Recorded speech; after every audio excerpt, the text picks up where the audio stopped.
Welcome to Let Me Fix This. Enjoy the video. You start by cutting power at the breaker for this circuit and confirming the switch is dead with a non-contact tester or meter. Once done, remove the faceplate and loosen the mounting screws so the switch can swing out. Make sure to note which wire goes to each terminal, take a photo or mark wires.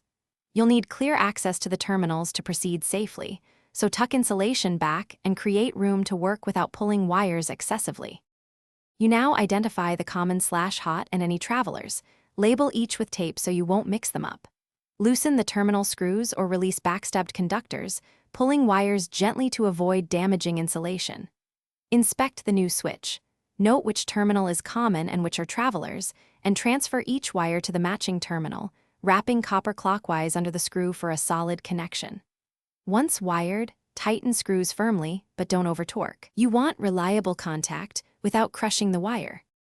You can now push the switch back into the box, secure the mounting screws so it sits square, and replace the faceplate. Restore power at the breaker, then operate the switch and check the light.